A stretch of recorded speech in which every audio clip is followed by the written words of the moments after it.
Hi! Nandito po tayo ngayon sa Davao Oriental guys. Dito pa rin yan sa Governor Generoso.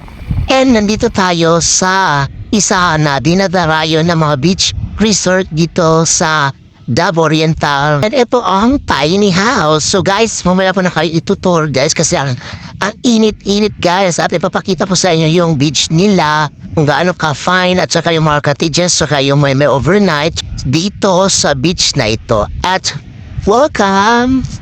So nga pala guys, yung entrance fee nila dito guys is 50 pesos, is unlimited siya. And maganda yung yung receptionist guys si ate kasi napaka comfortable niya ang kausapin, tsaka napaka ganun lang, sabi niya chill lang kayo kasi kayo pa naman daw bisita, so magkuhan kayo dyan, feel at home, ganun siya. Apart so much, mamaya ka na kayo itutur guys, ang init.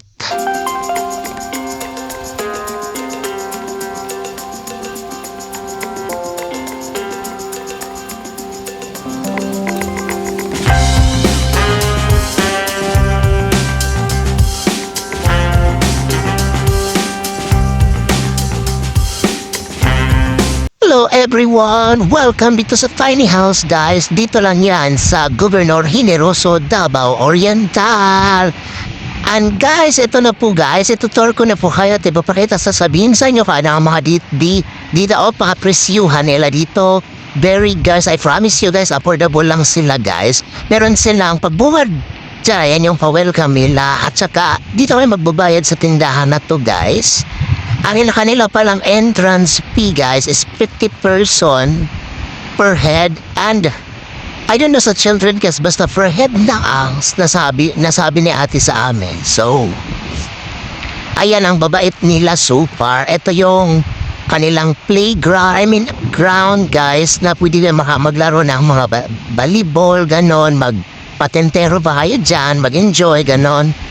At saka ang lawak ng kanilang espasyo ng kanilang parking area guys, talagang malawak. At eto na po guys, yung mga cottages na nila is nagre-rate po. Meron silang kubo, nagkakahalaga po yan ng 1-2, ayan. At meron din silang 1-5 guys. Ito yan, malalaki yan, kasi po dyan siguro ang mga 10 person, siguro more than pa, I don't know, or hindi mga siguro 5 person ganon. And meron din silang CR kaliwat kanan, guys. At malinis po siya. And of course, guys, kung gusto niyo pong matry yung sunset nila dito, guys, pwede po kayong mag-overnight. I think meron silang 1-5. Ayan yung 1-5 nila, guys. Ganyan ang itsura. At of course, meron din silang 2-5, guys. Ganito naman ang itsura. Maganda guys at napaka-instagrammable yung place guys. Nakaka-relax kasi sa pagpunta namin dito ngayon, wala masyadong tourist. Wala talagang tourist, kami lang talaga ang nandito, ayan.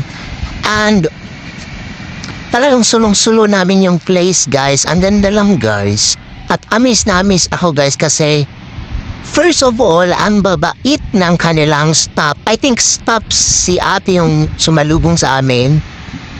Yung isa pa doon, ang bait nila, approachable, and ina-accommodate kanila ng maayos, ini-entertain ka, hindi kanila binabaliwala. Ayan yung plus point kapag napunta. Yan yung mga gusto ko kapag gusto ko napunta sa mga resort, yung hindi ka tinatarayan, inismailan ka, inaayos ka, kahit, diba? At nakalimutan ko pala guys, meron pala silang function hall guys, ayan. Nagkakahalaga po yan ng 5,000 renting. Siguro pwede dyan kayo kumahan mga event kiyo like birthday or mga parties or yung mga ganon, may mga occasion, ayan. Pwede nyo siyang rentahan, 5,000 only, 5,000.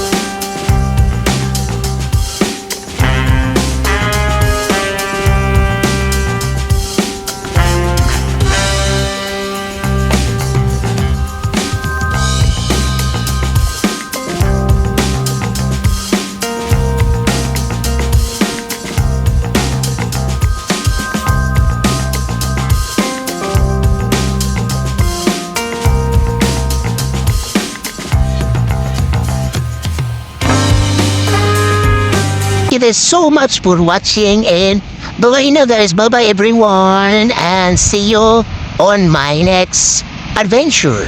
And don't forget to subscribe, hit the bell icon, give a thumbs up, share the video. Bye everyone. See you next time.